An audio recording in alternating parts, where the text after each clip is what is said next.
안녕하세요. 저는 서울에 사는 30대 중반의 여성입니다. 저는 평범한 가정의 일남 이녀 중 장녀로 태어났습니다.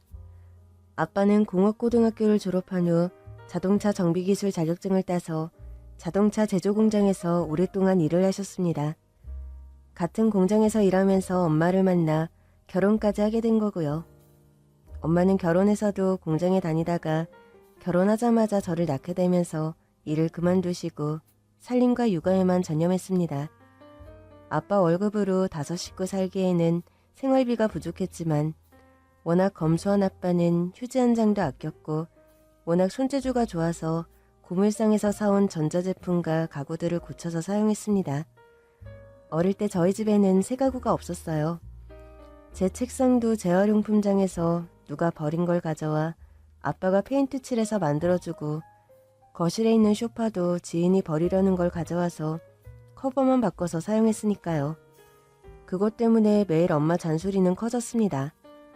아, 여보, 오늘은 또 뭘 들고 온 거예요? 아, 내가 못 살아. 이거 괴종식이잖아요. 집에 오다가 집 앞 골목에 누가 버려놨더라고. 겉도 멀쩡하고 거의 새 것 같은데. 이런 걸 왜 버렸는지. 이거 닦아서 거실 벽에 걸어놓자고. 분위기가 확 살겠는데? 아니지. 이런 시계 얼마나 한다고. 누가 썼는지도 모르고 찝찝하게 주워오는 거예요. 우리 집에 있는 장롱, 소파, 장식장까지 다 주워온 거잖아요. 냉장고도 중고라 성에도 잘 끼고 소리가 너무 커서 잠을 못 자요. 제가 냉장고만큼은 새 걸로 사달라고 그렇게 부탁을 했는데 귀엽고 중고로 사오질 않나. 남들이 우리 집에 오면 얼마나 부끄러운지 알아요? 나 어렸을 때 공책이 없어서 달력 찢어서 썼어. 옷은 아버지 옷을 어머니가 재봉틀로 줄여서 입었다고. 있을 때 더 아끼고 절약하면서 살아야지. 이렇게 한 푼 두 푼 아껴서 빌딩이라도 사겄소. 빌딩뿐이겠어? 우리 3남매 유학도 보내고 집도 한 채씩 사줄 건데. 내 속은 시커멓게 타들어가는데 농담이 나와요? 다음 주에 애들 소풍이라 옷이랑 운동화 사야 돼요. 운동화 아직 멀쩡하던데 뭘 또 사려고? 거치야 멀쩡하죠. 애들은 하루가 멀다 하고 금방 큰다고요. 작년에 샀던 운동화도 지금 작아서 못 신는다니까요. 알았어. 내가 알아서 할게. 진짜 새 운동화 사준다고요? 당신이 웬일이래? 주말에 아빠는 저희 3남매를 데리고 쇼핑에 나섰습니다. 아빠, 우리 어디 가는 거예요? 운동화 사주시는 거예요? 운동화 필요하댔지? 좋은 곳 있으니까 나들이 삼아 갔다 오자고. 아빠를 따라간 곳은 한강에서 열리는 벼룩시장이었습니다. 매 주말마다 열리며 시민들이 자신이 쓰던 물건을 파는 곳으로 아빠의 아지트였습니다. 야, 오늘 사람들 진짜 많네. 빨리 안 가면 다 뺏기니까 얼른 가자. 우리 백화점 가는 거 아니에요? 이거 다 헛물건들이잖아요. 다들 깨끗하게 쓴 거라 꽤 괜찮은 게 많아. 현지, 현아, 현준이 운동화랑 옷 필요하댔지? 한번 구경해볼까? 아빠는 행복한 눈빛으로 저희들 운동화를 골라주셨고 한 켤레에 5,000원도 안 되는 싼 가격에 브랜드 운동화를 살 수 있었습니다. 이야, 이 비싼 브랜드 운동화가 겨우 5,000원이라니. 진짜 잘 샀지, 현지야. 이렇게 싸고 좋은 물건이 많은데 백화점은 왜 가니? 벼룩시장에서 옷과 신발을 다 샀는데도 2만 원도 안 되었어요. 예상 금액보다 싸게 사서 돈이 좀 남네. 뭘 좀 사볼까?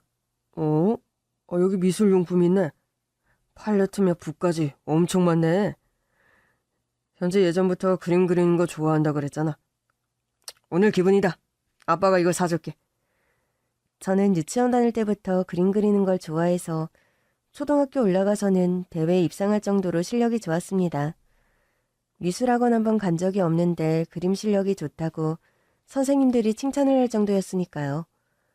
헌옷과 신발을 사서 기분이 뾰루퉁했는데 짠돌이 아빠가 미술용품 사준다는 말에 저는 기분이 좋아서 정말 이거 사주시는 거예요?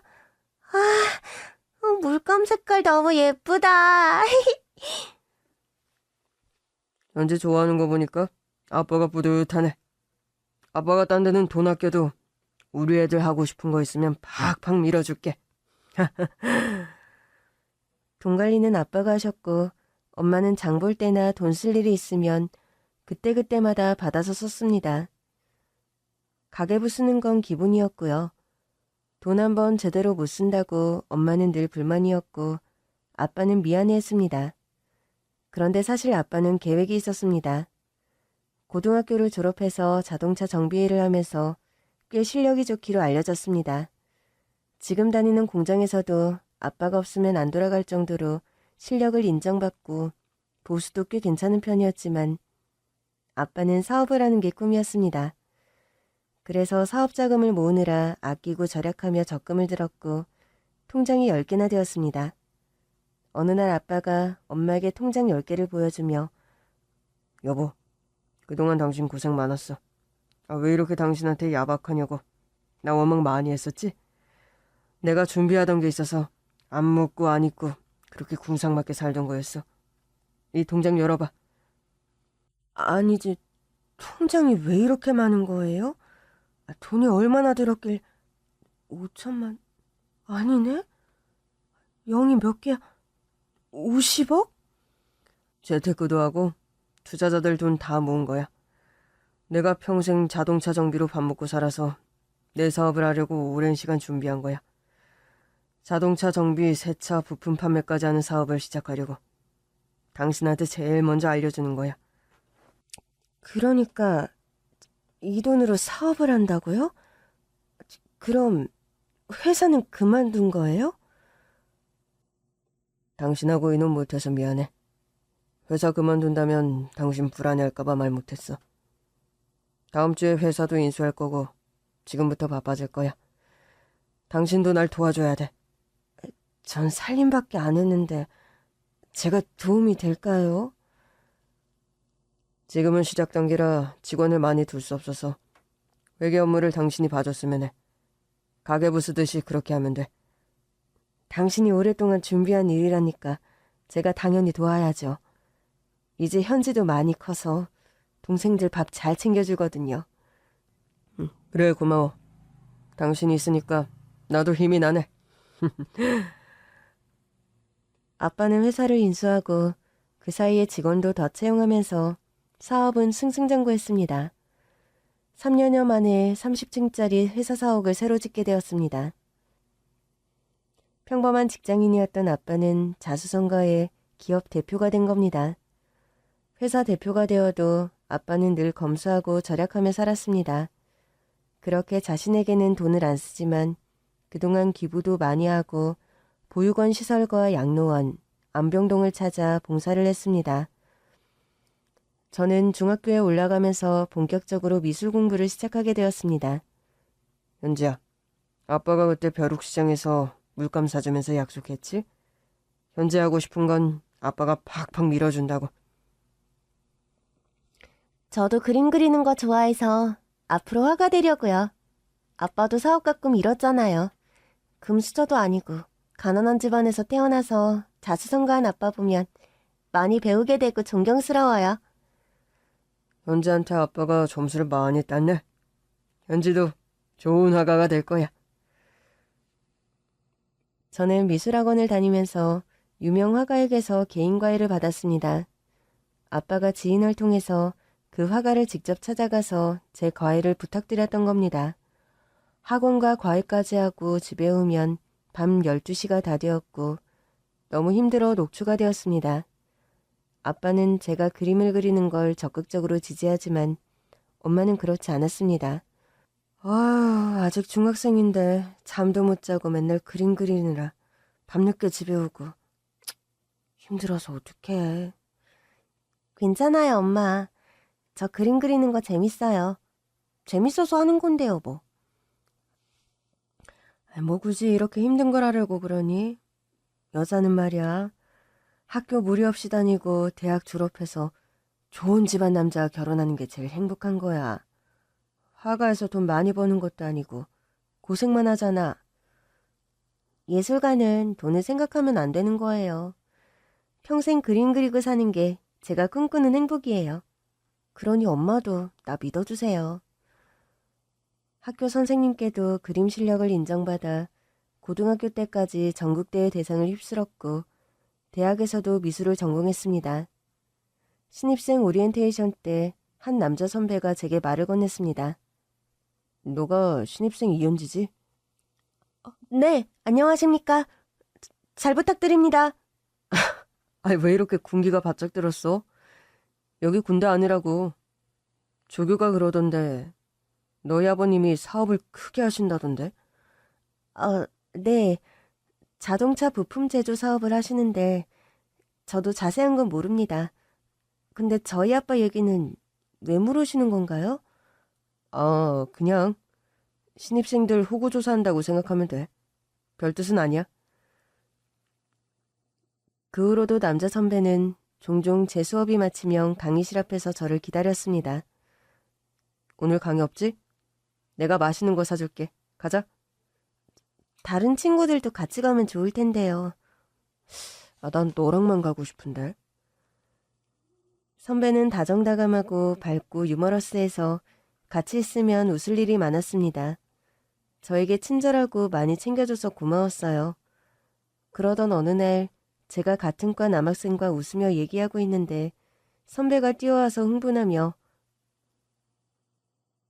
너 이 자식, 현지한테 무슨 수작을 부리는 거야? 다짜고짜 그 남학생에게 주먹을 휘둘렀습니다. 아니 선배, 지금 무슨 짓이에요? 이현지, 너 왜 다른 남자 앞에서 웃는 거야? 이 자식이랑 사귀기라도 하는 거야? 나 몰래 어떻게 바람을 피울 수가 있어? 지가 어떻게 이럴 수가 있어? 선배와 저 사귀는 사이도 아닌데 지금 무슨 소리 하는 거예요? 바람이라뇨. 얘는 그냥 친구라고요. 그리고 제가 왜 이런 걸 선배한테 일일이 설명해야 되는 거죠? 현지야, 내가 널 얼마나 사랑하는 줄 알잖아. 너 나랑 있으면 항상 웃잖아. 너도 나 좋아하잖아. 아니, 그건 선배로서 좋아하는 거잖아요. 지금 선배 행동 너무 이상해요. 저 가볼게요. 그리고 앞으로 선배 얼굴 안 봤으면 좋겠어요. 뭐? 너 지금 나한테 이별 통보한 거야? 너가 날 떠날 수 있을 것 같아? 너희 아빠 부자잖아. 나처럼 젠틀하고 너한테 잘해주는 사위 얻어야지. 그래야 회사도 물려줄 수 있잖아. 뭐예요? 선배, 우리 아빠 재산 노리고 저한테 일부러 접근한 거였어요? 아니라고 부정은 못하겠네. 하지만 나 너 진짜 좋아해. 우리 결혼하면 내가 너 평생 그림 그리며 행복하게 살게 해줄게. 저 지금 선배와 1분 1초도 같이 있고 싶지 않아요. 그날 이후로 선배는 스토커처럼 제 주위를 맴돌았고 하루에 100여 통의 전화와 문자로 저를 괴롭혔습니다. 결국 부모님께 이 사실을 털어놓았습니다. 아빠, 저 그 선배 때문에 학교 가는 게 겁나요. 아빠가 경찰에 신고했는데 명확한 스토커 혐의가 없다고 수사를 진행할 수 없다고 하는구나. 당분간은 김 기사 보낼 테니까 강의 마치면 바로 차 타고 집에 오렴. 그리고 비서 통해서 너 유학 알아보고 있어. 너도 좀 더 넓은 데서 미술 공부하면 좋을 것 같구나. 안 그래도 저도 유학 생각을 하고 있었어요. 예상보다 빨리 가게 되었지만 가서 저 열심히 공부할게요. 저는 여러 학교를 고민하다가 프랑스의 명문 미대로 진학을 하게 되었습니다. 학비가 상당히 비쌌고 아빠에게 학비까지만 지원해달라고 부탁했고 나머지는 아르바이트를 하며 생활비를 벌었습니다. 학교 근처에 있는 하숙집에서 생활했고 그 건물에는 대부분 학생들이라 빨리 친해질 수 있었습니다. 학교 수업 마치면 햄버거 가게에서 시간제로 아르바이트를 했습니다. 돈 버는 목적도 있었지만 빨리 프랑스어를 배우려고 아르바이트를 하게 됐어요. 밤 10시까지 일하고 집에 돌아오면 그림을 그리며 하루에 2~3시간 자며 열심히 미술 공부에 매진했습니다. 제 스스로 성장할 수 있었던 5년간의 유학 생활을 마치고 한국으로 돌아왔습니다. 그동안 고생 많이 했어. 아빠가 생활비 보내준다고 해도 한사코 거절하고 얼마나 걱정된 줄 알아? 저도 성인인데 제 앞가림 정도는 해야죠. 햄버거집 아르바이트며 주유소 아르바이트 등 여러 사회생활 경험도 하면서 잘 지냈어요. 저 프랑스에 있을 때 전시에 대한 연락을 받아서 바로 준비해야 돼요. 아니, 귀국한 지 며칠 됐다고? 좀 쉬지. 또 힘들게 그림 그리는 거야? 이런 기회 2번 없을 거예요. 아직 무명인 저한테 개인 전시회 제안이 들어오는 건 정말 이례적인 일이거든요. 저 정말 잘하고 싶어요. 프랑스에서 5년간 공부하면서 습작으로 그렸던 작품들을 포함해 첫 개인 전시회를 개최했고 반응은 좋았습니다. 이를 계기로 전 화가로 등단하게 되었고 작품 활동을 더 활발하게 하기 위해서 갤러리를 운영하게 되었습니다.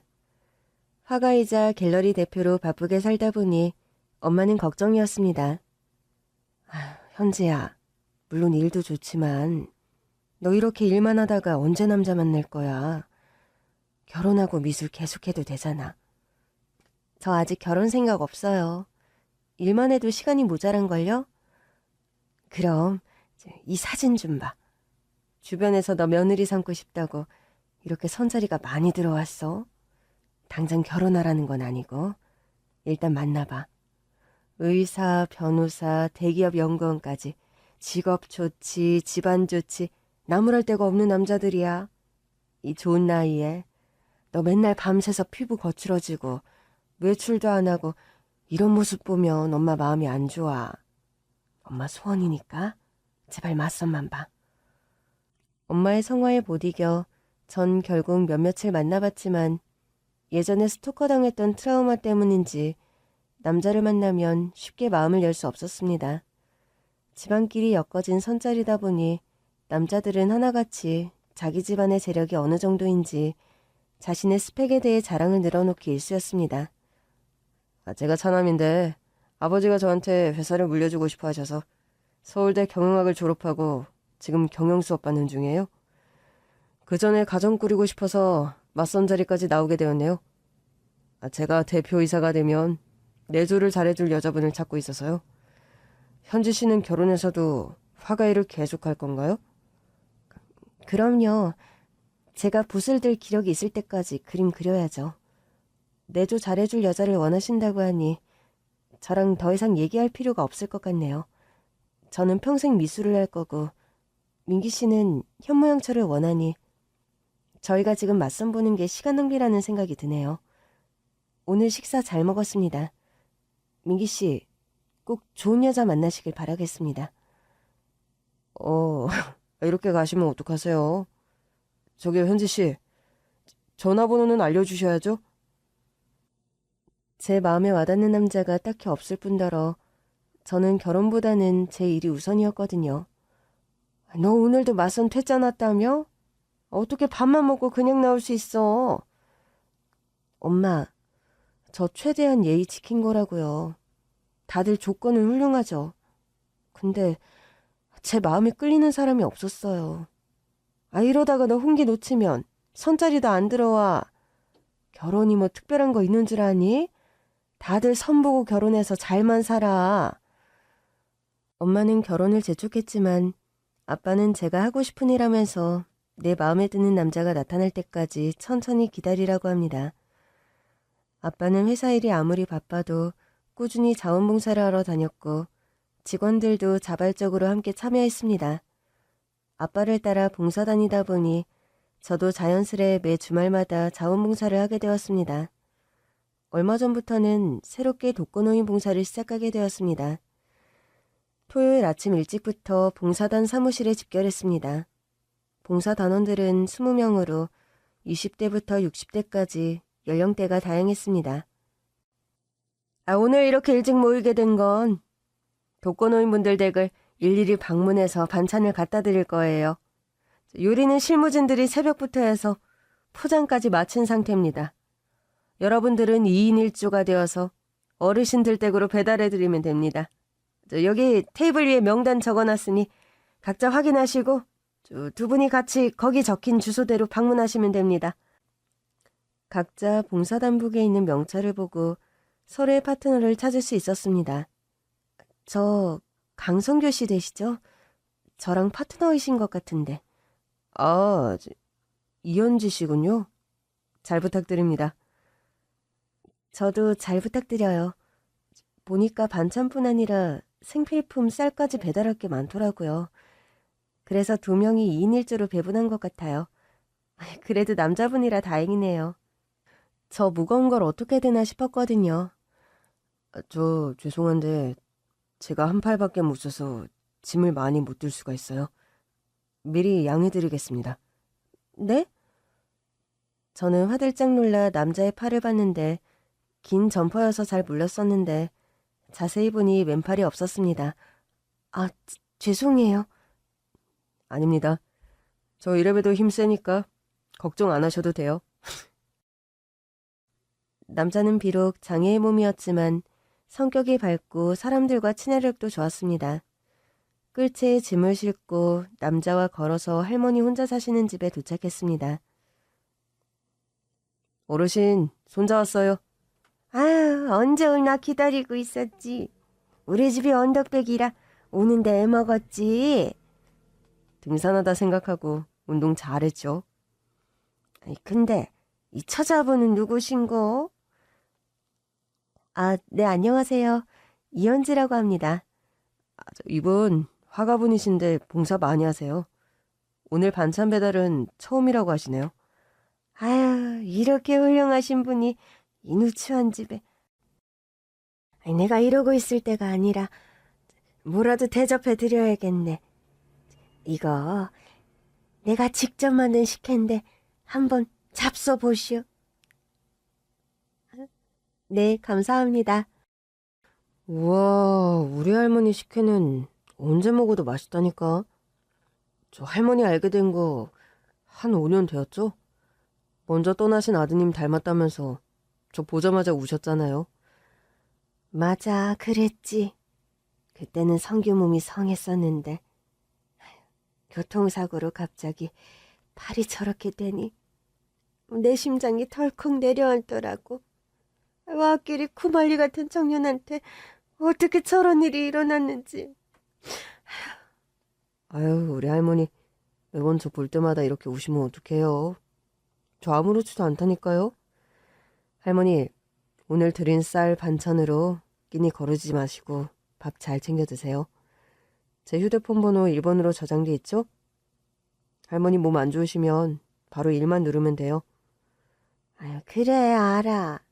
비싼 휴대폰도 사주고. 이렇게 고마운 총각이 어딨어?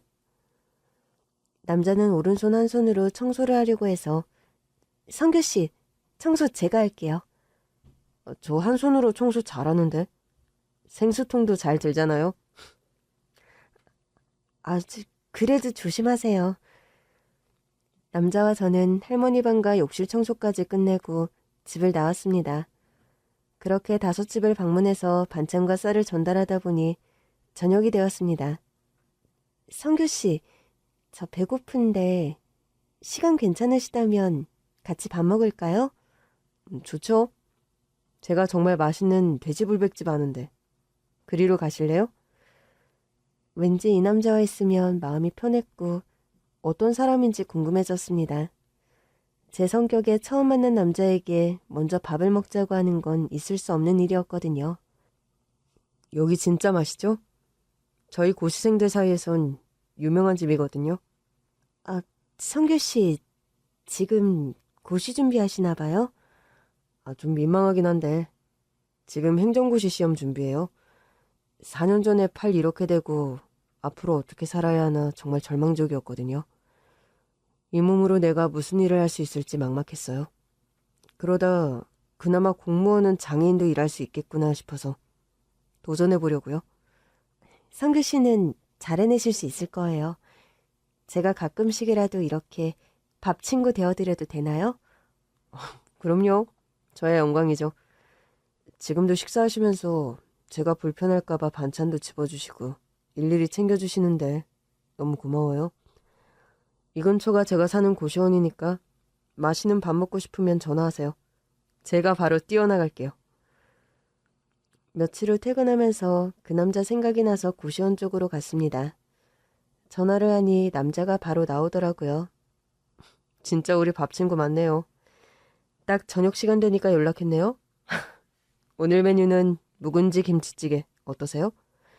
기가 막히게 잘하는 집이 있거든요. 좋아요. 저 김치찌개 엄청 좋아해요. 그렇게 식사를 핑계로 저는 남자 얼굴을 볼 수 있었고 함께 있는 시간이 좋았습니다. 성규 씨 가족은 어떻게 되세요? 지금 어머니 혼자 전라도 고향에 계세요. 아버지는 제가 3살 때 병으로 먼저 세상을 떠나셨고 어머니가 고생을 많이 하셨어요. 과일 행상을 하며 저를 키우셨고 대학까지 보내주셨어요. 제가 나름 공부를 잘해서 고향에서는 수제 소리를 들었거든요. 어머니는 갖은 고생을 하면서 제가 사람들에게 존경받는 훌륭한 사람이 되길 항상 바라셨어요. 그래서 검사가 되려고 법대로 진학했죠. 학교 때문에 처음으로 서울에 와서 혼자 자취생활을 했어요. 그러다 대학 4학년이었던 4년 전에 교통사고가 났던 거예요. 그러면서 제 꿈도 포기하게 되었고요. 많이 힘드셨겠어요. 그래도 다시 꿈을 찾으셨잖아요. 전 항상 성규 씨 응원해요. 그리고 공부하다 머리 식히고 싶으면 제 갤러리로 오세요.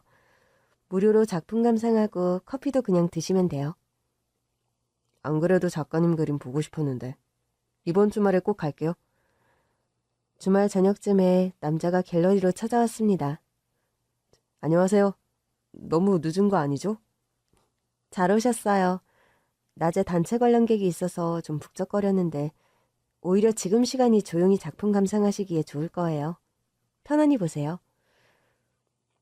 저는 원두커피를 내리며 먼 발치서 남자의 뒷모습을 지켜봤습니다. 이 그림들을 다 작가님이 그리신 거예요? 우와, 대단하세요. 이 그림들 엄청 비싸죠? 좀 비싸죠. 근데 전 제가 그림을 너무 좋아해서 남한테 주는 게 아까워요. 그래서 사려는 사람이 있는데도 잘 안 팔아요. 대신 그림 기부는 많이 하고 있어요. 갤러리 직원들은 대표가 돈 벌 생각은 안 한다고 잔소리 좀 해요. 이때 갑자기 한 여자의 비명소리가 들렸고 소리가 나는 쪽으로 급하게 뛰어갔습니다. 여자분이 발을 헛디뎌 3층 난간 옆으로 발이 빠져서 겨우 난간 끝에 매달려 있었습니다.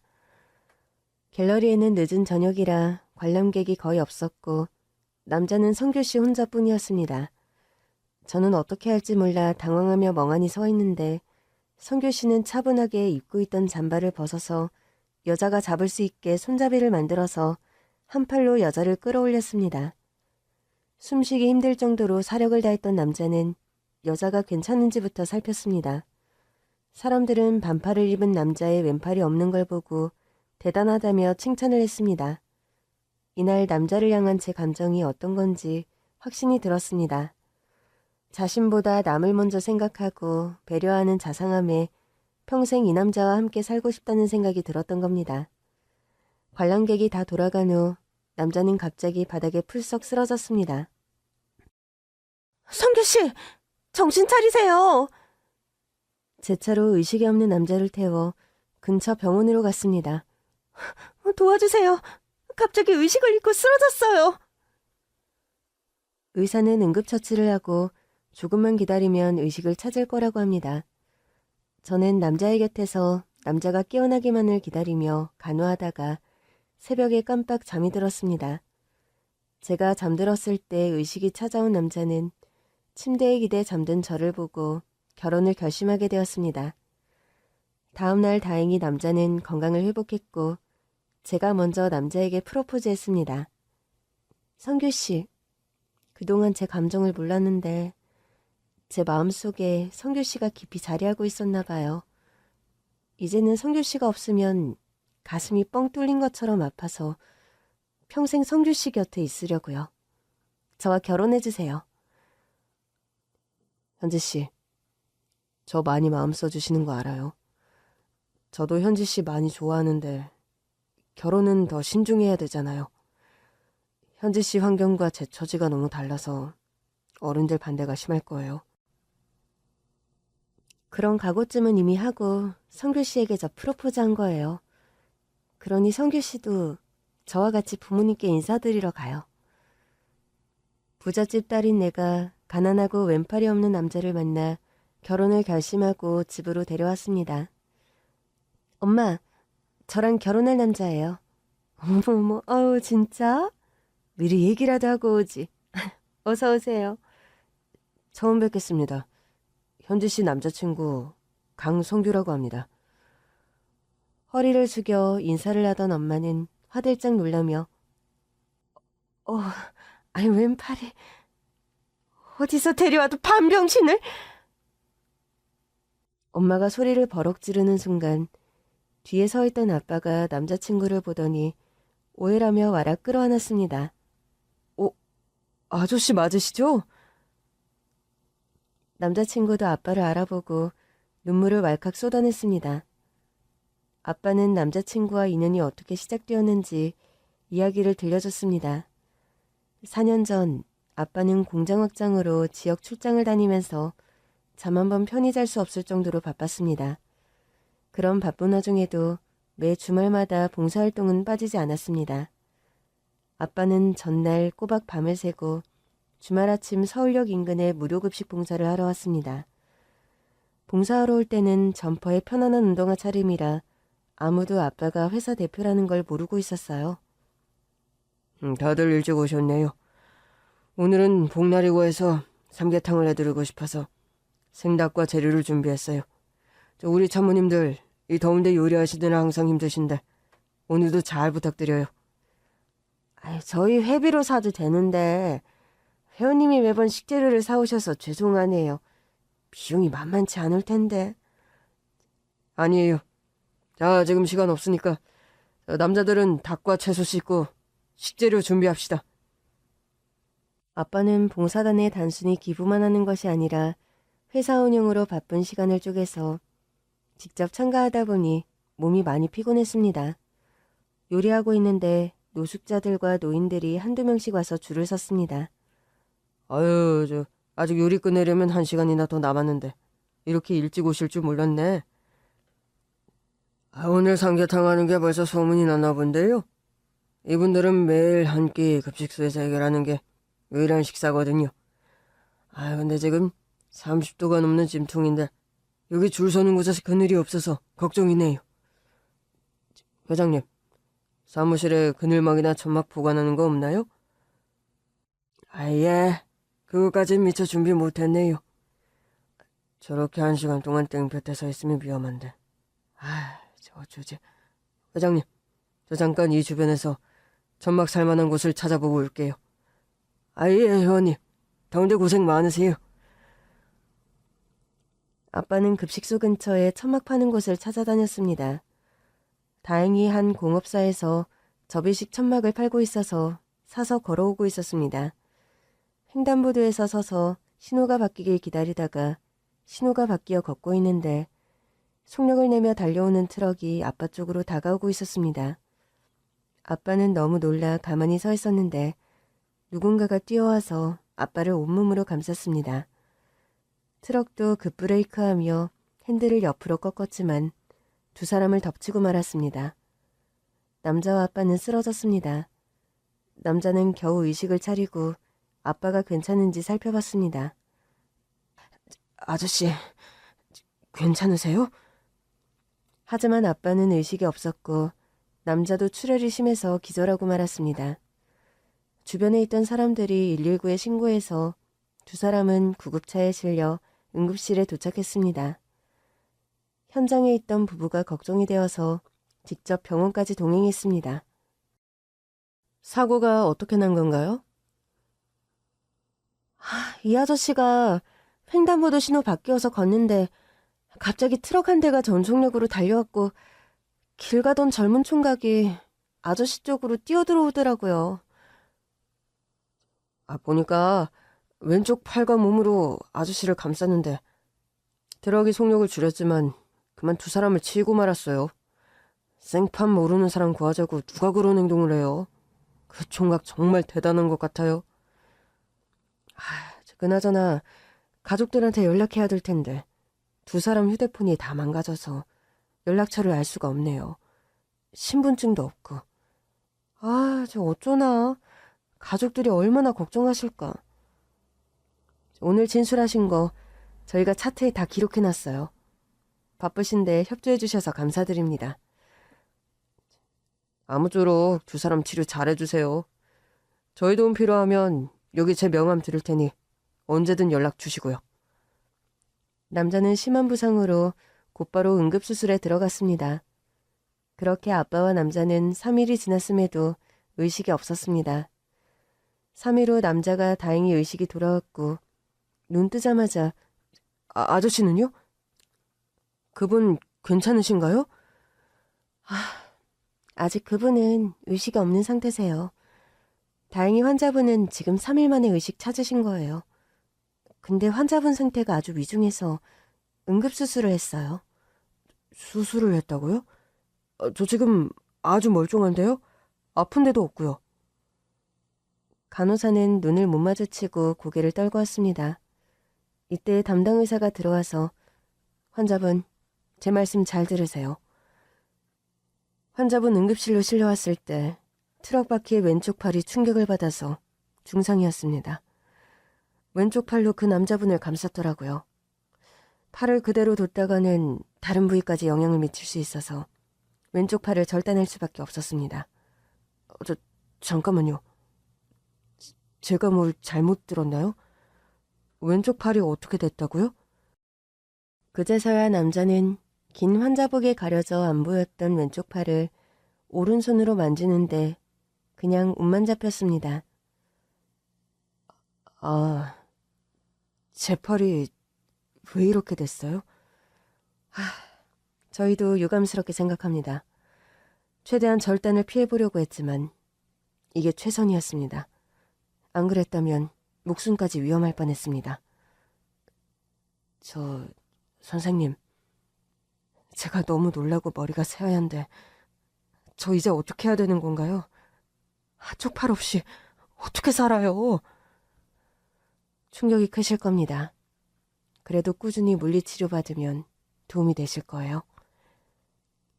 남자는 며칠 동안 식사를 거부하고 하루 종일 누워 지내며 눈물만 흘리면서 마치 인생을 포기하려는 것 같았습니다. 옆 침대에 있는 할머니가 아이 총각, 언제까지 이렇게 울기만 하고 밥도 안 먹을 거야. 총각 부모님한테 전화하라니까 연락도 안 하고 이렇게 살아난 걸 감사하게 생각하고 어떻게든 더 열심히 치료받고 빨리 회복해야 될 거 아니야. 그리고 자네가 목숨 바쳐 구해낸 그분은 아직도 혼수 상태셔. 언제 깨어날지도 모르는 위중한 상태인데 총각은 이렇게 시간만 허비할 거냐고. 아니, 그분 아직 의식이 없으세요? 어디 계세요? 제가 지금 빨리 가봐야겠어요. 의사 선생님이 아직 걸으면 안 된다고 했는데 저 복도 끝에 병실에 있어. 남자는 병실로 가서 의식 없이 누워있는 아빠를 보고 오열을 했습니다. 아저씨, 이런 줄도 모르고 전 팔 하나 없다고 인생 포기하려고까지 했어요. 아저씨, 얼른 깨어나세요. 그날 이후로 남자는 매일 아빠 얼굴과 손을 젖은 수건으로 닦아주고 손톱도 깎아주며 지극정성으로 돌봐드렸습니다. 의식 없는 아빠가 마치 깨어있는 것처럼 말을 건네며 아저씨, 벌써 3개월째 누워 계세요. 얼른 일어나셔야죠. 그때 무료급식소에 오신 노숙자 같던데 가족이 없으세요? 저 한쪽 팔 이렇게 된 거 절대 아저씨 원망 안 해요. 경찰 말로는 제가 아저씨를 몸으로 감싼 게 천만 다행이었다고 하더라고요. 그러니까 제가 아저씨 구해드렸으니까 꼭 깨어나셔야 돼요. 저 이제 한팔로도 생활 잘해요. 물리치료 열심히 받고 있거든요. 저 지금 물리치료 받으러 가야 돼서 이만 가볼게요. 아저씨도 쉬세요. 또 올게요. 강성규 환자분 정말 대단하세요. 전혀 모르시는 분이라며 이렇게 간호하는 게 쉬운 게 아니거든요. 저희 병원에서도 다들 요즘 같은 세상에 저런 천사가 어디 있나 감탄해하고 있으세요. 아닙니다. 간호사님, 저 지금 치료받고 오는 동안에 아저씨 잘 살펴봐 주세요. 네, 걱정 마시고 다녀오세요. 그러던 어느 날 혼수 상태였던 아빠가 의식을 찾았습니다. 환자분, 정신이 드세요? 이 손가락 보이세요? 몇 개예요? 한 개요. 지금 5개월 만에 의식이 돌아오셔서 많이 힘드실 거예요. 무리하게 말씀하려고 하지 마시고 안정을 취하셔야 돼요. 저희가 몇 가지 검사할 거니까 불편한 곳 있으면 엄지손가락을 들어주시면 됩니다. 여러 검사가 진행되었고 다행히 몸에 이상은 없었습니다. 다음 날 남자는 아빠가 깨어났다는 소식을 듣고 병실로 찾아왔습니다. 아저씨, 깨어나 주셔서 감사해요. 제가 얼마나 기도했는데요. 근데 누구세요? 절 모르실 수 있을 거예요. 사고가 순식간에 나서 그때 상황을 설명드리면 아저씨 교통사고 났을 때 제가 우연히 그 옆을 지나다가 아저씨를 몸으로 감싸서 그나마 큰 사고로 이어지진 않았다고 하더라고요. 제가 교통사고가 났다고요? 언제요? 그게 5개월 전 일이에요. 아저씨가 횡단보도를 건너다 달려오는 트럭에 사고가 난 거잖아요. 전혀 기억이 안 나요. 그럼 아저씨 성함은 아세요? 내 이름이... 모르겠어요. 내가 누군지 모르겠어요. 제가 왜 이러는 거죠? 괜찮아질 거예요. 계속 치료받으면 기억이 돌아올 거예요. 근데 총각 팔이 왜 그래요? 혹시 저 구하다가 그렇게 된 거예요? 그렇긴 한데 너무 신경 쓰지 마세요. 저도 처음에는 죽을 것처럼 괴로웠는데 혼수 상태로 누워 계신 아저씨 보면서 제가 살아있다는 것만으로도 감사하게 생각하기로 했어요. 왼쪽 팔이라 천만 다행이다 싶은걸요. 저 구하시느라 이 젊은 나이에 저렇게 되셔서 제가 면목이 없습니다. 죄송합니다. 아니에요. 보니까 아저씨 그날 무료급식소에 식사하러 오신 것 같던데. 무슨 사연인진 모르겠지만 거리에서 노숙생활을 하셨나 봐요. 제가 노숙자였군요. 아저씨, 어디서 사셨는지, 가족은 있는지 어렴풋이 기억나는 거 없어요? 전혀 기억이 안 나네요. 의사 선생님한테 말씀드려서 검사받고 치료받으면 좋아지실 거예요. 이때 담당의가 들어왔고, 환자분, 지금 몸 상태는 어떠세요? 괜찮습니다. 머리가 무겁고 두통이 한 번씩 있는데 그거 말고는 다른 곳은 불편한 데가 없는데 기억이 전혀 안 나요. 사고 충격으로 단기적으로 기억 상실이 오는 경우가 있어요. 치료받으면서 경과를 지켜봅시다. 아주 충격적인 기억만 부분 기억 상실이 올 수도 있거든요. 억지로 기억 떠올리려고 무리하시면 절대 안 됩니다. 천천히 떠오를 때까지 기다리셔야 돼요. 예, 선생님. 치료 잘 받아서 빨리 회복하는 데 힘쓰겠습니다. 그 후 남자는 매일 아빠가 기억을 찾을 수 있도록 옆에서 많이 도와줬습니다. 그러면서 점점 친해졌어요. 아저씨, 이 사진 속에 있는 분이 저희 엄마세요. 어릴 때 아버지가 돌아가셔서 엄마가 과일 행상하면서 저 키우셨거든요. 쌀이 떨어져서 무르고 상처난 과일들로 끼니를 해결했는데 그때 하도 먹어서 저 지금 과일 잘 안 먹어요. 과일 팔아서 저 대학까지 보내주셨는데 왜 이렇게 눈물이 나는지. 전라도 시골에서 서울에 있는 대학교 들어갔다고 엄마가 그렇게 좋아하셨거든요. 그럼 학교는 휴학한 거야? 네, 제가 법대인데 이런 몸으로 뭘 할 수 있겠어요. 다른 길 찾아봐야죠. 나 때문에. 이 사고만 아니었다면 훌륭한 법조인이 되었을 텐데. 정말 미안하구나, 성규야. 아니에요, 아저씨. 제가 선택한 거예요. 절대 그런 생각하지 마세요. 나 빨리 기억 찾으면 너가 나 살려준 거 꼭 보답할게. 그럼 저랑 기억 찾는 거 더 열심히 하셔야 돼요. 제가 어머니 얘기한 건 혹시 아저씨도 부모님이나 아저씨 가족들 생각나는 거 없지 않나 해서요. 아저씨 나이 정도면 결혼했을 테고 자녀분들도 성인이실 것 같은데요. 이게 요즘 기억인지 꿈인지 잘 모르겠는데 6살 된 여자아이가 떠오르는데 내 딸인 것 같아. 내 책상에 페인트 칠하고 있고 딸이 예쁘다며 웃고 있더라고. 그리고 내가 공장에서 일하는 게 어렴풋이 기억이 나. 와, 아저씨 그 정도 기억하시는 거면 엄청난 발전이네요. 오늘은 여기까지 하고 이거 저희 어머니가 직접 키우는 토종닭으로 만드신 닭백숙인데 드셔보세요. 택배로 오늘 아침에 도착해서 아직도 따끈따끈해요. 아유, 이 귀한 걸 보내주셨구나.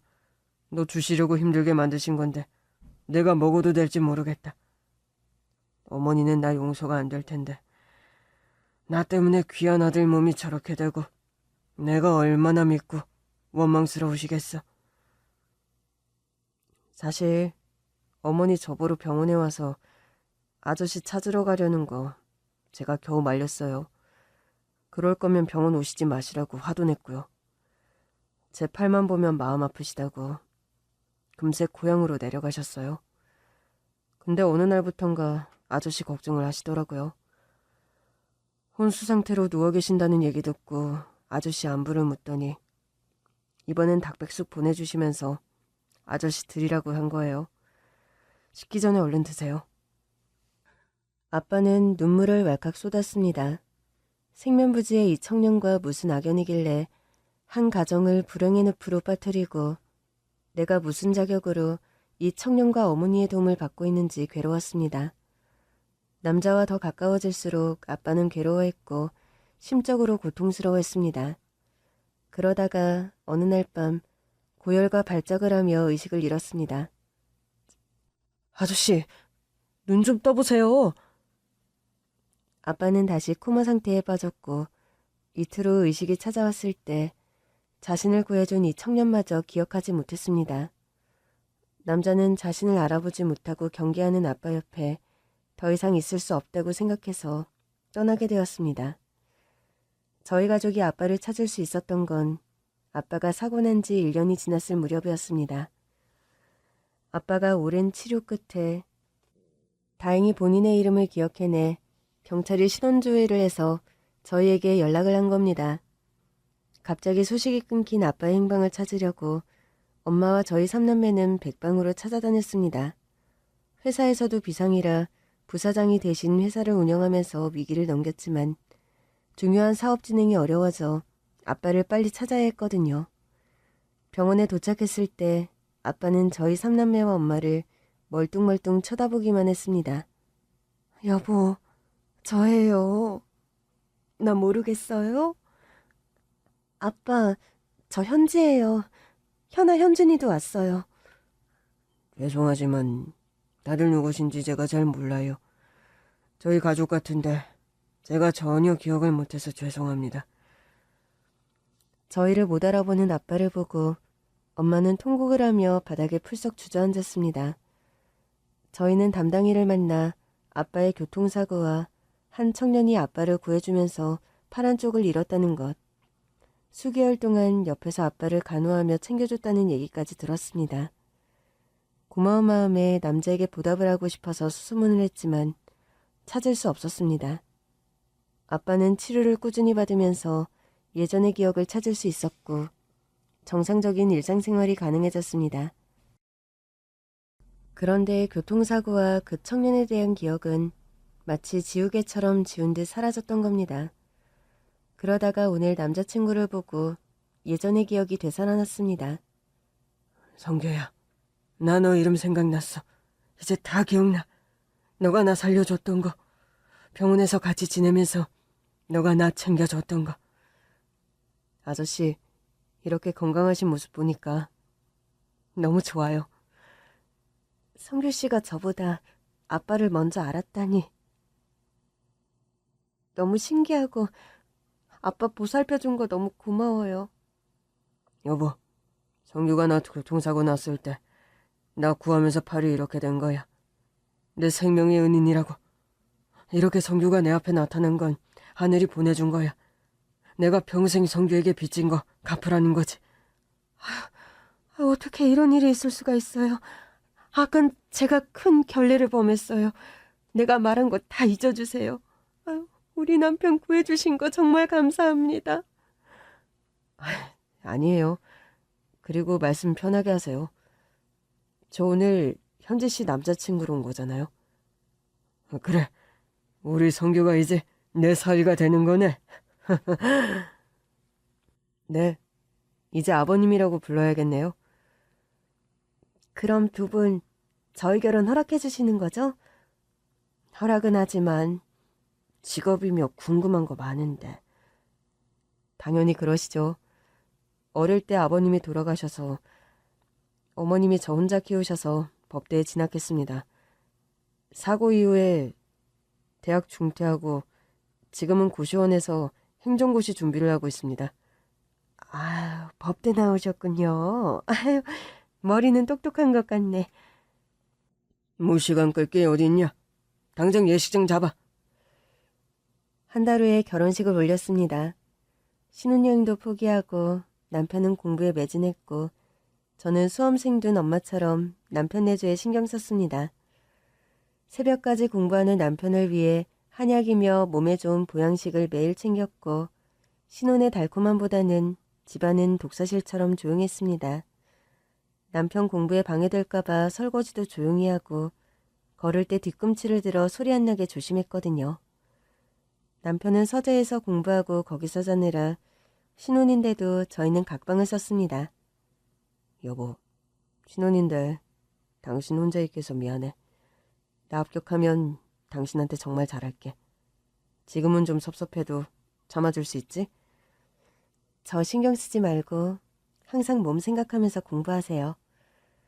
결혼한 지 6개월 만에 남편은 행정고시 합격해 고위 공무원이 되었습니다. 저는 계속 갤러리를 운영하면서 꾸준히 전시회를 하며 그림을 계속 그리고 있습니다. 그리고 아빠는 회사 이름으로 봉사재단을 만들어 가정 형편이 어려운 학생들에게 장학금을 주고 여러 사회 공헌 활동을 하고 있습니다. 봉사하면서 만난 남편과 저는 여전히 봉사를 다니면서 행복하게 살고 있습니다. 긴 글 읽어주셔서 감사합니다.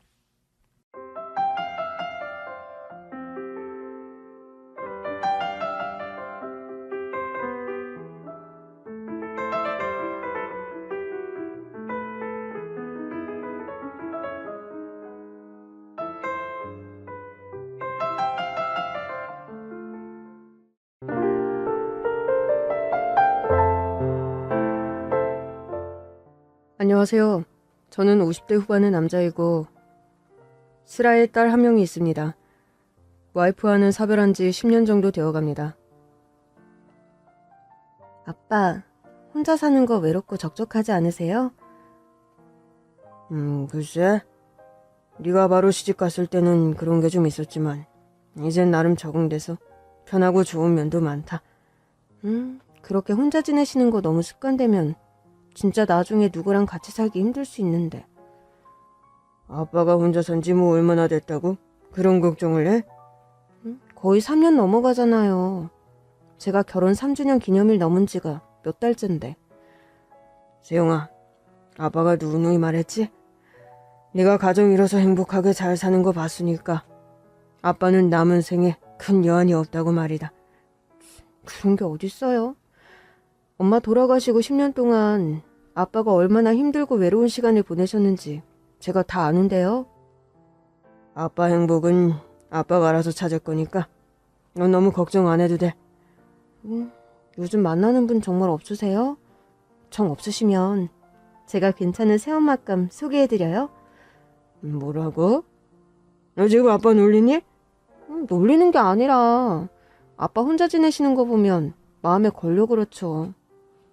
넌 아빠가 재혼을 꼭 했으면 좋겠어?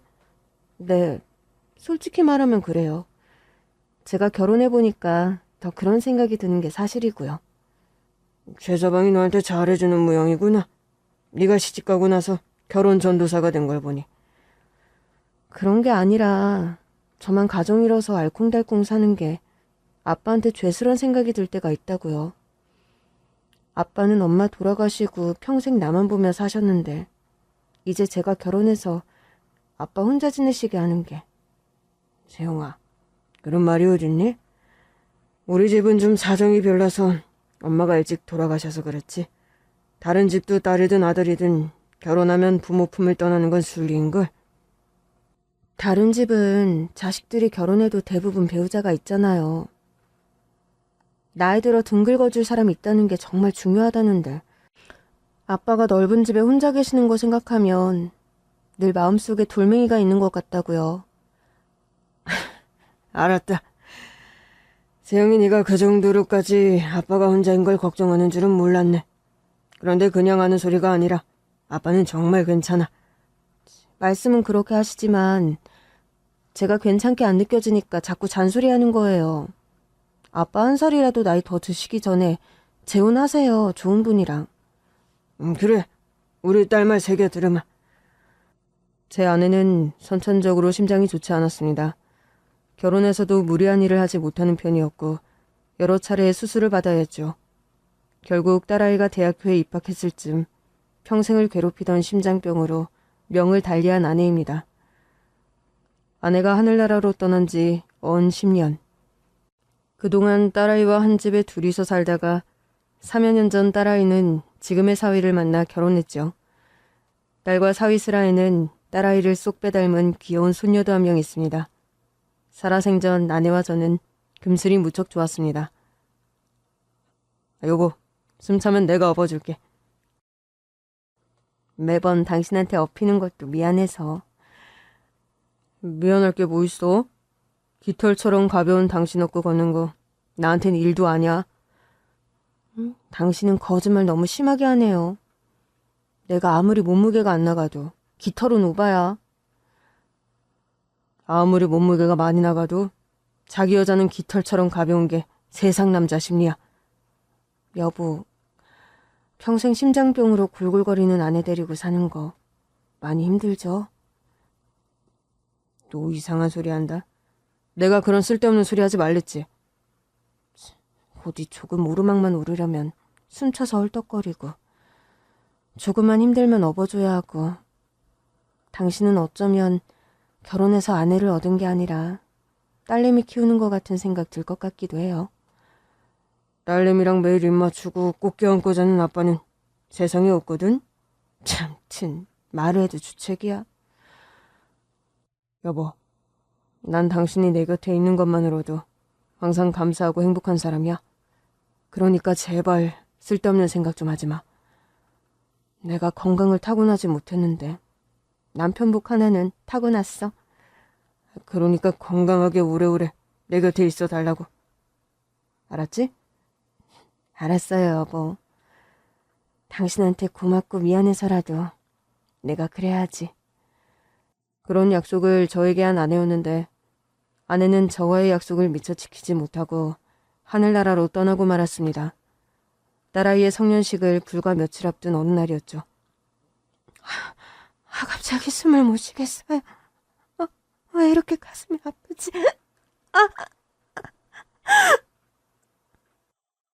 아침 식사로 미역국을 끓이던 아내는 그런 말을 하더니 단말마에 신음을 내지르며 부엌 바닥에 푹 고꾸라지듯 쓰러지고 말았습니다. 그리고 그게 마지막이었어요. 그 후로는 다시는 영영 아내의 목소리를 들을 수 없었습니다. 제가요, 사실은 그 옛날 아내의 목소리를 듣고 그 예쁜 목소리에 반해 사랑에 빠졌던 사람입니다. 저는 젊어서부터 중고차를 사고 파는 사업체를 운영하며 먹고 삽니다. 아내를 처음 만나던 당시엔 아버지가 하시던 사업체 일을 물려받아 한창 일을 배우던 시기였죠. 하루는 거래처에 전화를 걸었는데 안녕하세요. 땡땡 물류센터입니다. 부산으로 보낼 트럭과 승용차 주문건 때문에 전화했어요. 아, 그러시군요. 그 건은 지금 한승센터에서 점검 중이라고 연락받았는데 처리 상황 다시 한번 확인해 볼게요. 전화로 들려오는 아내의 목소리를 듣는 순간 마음 깊은 곳에서 알 수 없는 잔잔한 파동 같은 것이 일렁이는 걸 느꼈더랬습니다. 전 뭔가에 홀린 듯 불어 구실을 만들어 거래처 여직원, 당시 아내가 일하는 곳에 방문을 했어요. 무슨 일이시죠? 아무래도 거래 관련해서 제가 눈으로 확인해야 할 사항들이 있어서요. 전화상으로 꼼꼼하게 말씀드렸는데 뭐 탐탁지 않은 거라도 있으셨나요? 일적으로 컴플레인을 걸러온 것이라 생각한 아내가 긴장한 낯빛으로 저를 쳐다보았습니다. 목소리만큼이나 아름다운 자태의 아내를 보고 저는 단박에 마음을 빼앗겨버렸습니다. 실은 그쪽 목소리가 너무 좋아서 불어 여길 방문했어요. 뭐라고요? 이상한 사람으로 생각할 거라는 것도 압니다. 그런데 목소리에 처음 반했고 실제로 뵙고는 더 반했다면 신뢰가 될까요? 사람 가지고 장난치는 것도 정도껏 하세요. 절 언제 봤다고 그런 말씀을 하세요? 불쾌한 얼굴로 자리를 팽하니 떠나버리는 아내였습니다. 아내의 반응도 그럴 수밖에 없었죠. 생전 처음 보는 거래처 남자가 대뜸 고백을 해왔으니 웬 미친놈인가 싶었을 겁니다. 전 일단 다시 그날 제가 일하는 곳으로 돌아갔고 그날부터 본격적인 구애 작전을 펼쳤습니다. 작전이래봐야 복잡한 것도 아니었고 날마다 아내가 퇴근하는 시간을 맞춰서 매일같이 꽃다발을 안겼어요. 어제는 장미꽃, 그제는 튤립. 오늘은 백합이네요. 그쪽이 무슨 꽃을 좋아하는지 몰라서. 그쪽이 아니라 김미자예요. 네? 내 이름이요. 안면 튼 지 수십 번은 돼가는데 아직 이름도 모르는 것 같아서. 꽃을 사들고 퇴근길을 지켜선 지 한 달이 조금 넘었을 쯤 아내와 통성명을 처음 했고 함께 저녁을 먹으러 갔습니다. 그리고 그날부터 아내와 저는 연인이 되었죠. 아내는 선천적으로 심장병을 앓던 여자였고 이것 때문에 저희 본가에서는 처음에 결혼 반대를 했었습니다. 너 아픈 여자 데리고 사는 게 얼마나 피곤한 일인데 고생문으로 자진해서 들어가려고 하니? 어머니, 피곤해도 제가 피곤할 일인데 왜 그리 쌍심지를 켜고 반대하세요? 건강하고 예쁜 여자들 널렸는데 왜 하필 그런 평추씨를? 저 그 사람 아니면 죽어도 장가 안 갑니다. 하나밖에 없는 아들 총각 귀신 만들고 싶으신 거면 끝까지 반대하세요. 저는 집안 어른들에게 강짜를 부리며 반항했고 저의 고집에 결국 아내와 결혼에 꼴이 나게 되었습니다. 저와 결혼한 후에도 몇 번 경강상의 고비를 넘겼던 아내죠. 세 차례의 큰 수술을 받고 회복을 잘했기에 큰 걱정을 안 하고 있었던 찰나 아침 식사를 준비하다가 갑작스런 심장마비로 우리 곁을 떠나버린 아내였죠. 아내와 사이가 각별했던지라 저는 딱히 재혼 생각이 없는 게 사실이었습니다. 그런데 3년 전 결혼하며 가정을 꾸린 딸아이가 되려 저의 재혼을 재촉하곤 했죠. 아빠가 엄마를 여전히 그리워하시는 거 알아요. 그렇지만 엄마도 언제까지 아빠가 외롭게 지내시는 거 원치 않으실 거라고요. 딸아이는 습관처럼 그런 말을 하곤 했습니다. 사업체를 꾸려가던 저였기에 주말마다 골프 약속이 잡히는 때가 많았습니다. 재혼을 결심하게 만든 여자친구는 바로 그 골프 모임에서 처음 만났고요. 아유 사장님, 나이스 샷. 골프 별로 좋아하지 않으신다더니 폼이 너무 베테랑이신데요? 운동 겸 또 사업 파트너들 만날 겸 필드는 나올 수밖에 없으니까요. 저도 연구실에 틀어박혀 줄창 글만 읽다가 가끔 필드 나오면 기분 전환도 되고 좋더군요. 대학에서 강의하신다고요? 네, 실용음악과에서 작곡을 가르쳐요. 멋진 직업을 가지고 계시네요. 실패한 작곡가라 가르치는 일 하는 거예요. 전 타고난 재능이 많이 부족한 편이거든요. 골프는 재능을 타고나신 것 같은데요? 그런가요? 시작한 지 얼마 안 됐는데 언니 부부 따라 몇 번 오다 보니 재미가 붙었네요. 여자친구는 가끔 동반 골프를 치고 나는 거래처 사장의 처제였습니다. 대학 교수라는 직업이 주는 좀 차갑고 도도할 것 같은 이미지와는 다르게 소탈하고 솔직한 성격에 매력을 느꼈죠. 첫 만남에 서로 호감을 느꼈고 그녀의 형부가 저와 막역한 사업 파트너라 종종 만남을 가지게 되면서 자연스레 연인으로 발전하게 되었습니다. 자기는 결혼한 적 없는 싱글인데 나에게 시집 온다면 당신 집안에서 반기실까? 자기가 별로였으면 우리 형부가 애초에 만남을 주선하지도 않았을걸요? 나 애 딸린 호랩인데 정말 괜찮아? 당신 그런 쪽으로만 사고방식이 의외로 구루하네요. 나이도 자기가 나보다 한참 어려서 당신 부모님은 날 별로 반기지 않으실 것 같은데. 그런 걱정은 넣어두세요. 평생 비혼주의 고집하던 노처녀 딸이 시집간다 선포하면 쌍수 들고 다들 환영하실 테니까요. 여자친구는 결혼 이력도 없었고 나이도 저보다 거의 10년 이상이나 어렸습니다. 그런 조건과 차이 때문에 관계가 깊어지면서 재혼을 하는 문제는 좀 망설이게 되는 게 사실이었죠. 저와 결혼을 서두르는 건 되려 여자친구 쪽이었습니다. 살면서 결혼하고 싶다는 확신이 드는 남자는 당신이 처음이에요. 현역 작곡가로 일도 오래 했고 그쪽 세계에 멋있는 남자들 줄을 섰을 텐데. 왜 하필 나야? 사람 좋은데 이유 있어요? 당신은 내가 좋은데 콕 집을 만한 이유가 있나요? 있다고도 못하고 없다고도 못하겠군. 그거 봐. 당신도 정답은 알고 있잖아요. 당신이 좋은 이유는 한마디로 설명 못해요. 그냥 마음과 심장이 본능적으로 아는 거죠. 우리 딸에게도 당신 얘기해야겠어. 누구보다 새엄마를 원하는 아인데 당신같이 멋진 여자가 나랑 결혼한다면 녀석 뭐라고 할지 벌써부터 기대되네. 나 당신 딸한테 진짜 좋은 새엄마가 될게요. 안 그래도 난 결혼하면 꼭 딸이 한 명 있었으면 했어요. 내 나이가 이제 현실적으로 출산은 글렀지만 이렇게라도 딸이 생기는 거 나도 너무 대환영이야. 딸을 만나기도 전부터 설레어하며 딸과의 만남을 기다리는 여자친구였습니다. 본인은 초혼이고 출산 경험도 없는 사람인데 딸의 존재를 그렇게 반겨주는 여자친구에게 고마운 마음이 드는 게 사실이었죠. 딸아이에게 재혼할 여자친구를 소개해야겠구나 마음을 먹고 있던 어느 날이었습니다. 아빠, 주말인데 뭐 하세요? 골프 모임 취소돼서 동네 뒷산이나 오를까 하고 있었다. 그럼 오늘 저랑 데이트해요. 아빠 좋아하시는 그 메밀국수 집에 가서 점심 드실래요? 최서방이랑 아이는 어쩌고? 오늘 하루 육아해서 나 해방시켜준다고 준이 데리고 시댁에 갔어요. 우리 딸이 남편복 하나는 타고났네. 딸은 엄마 팔자 물린다잖아요. 제가 엄마 닮아서 남편복이 있나 보죠. 아빠가 너 태우러 갈까? 아니에요, 아빠. 저 벌써 집 근처까지 다 왔어요.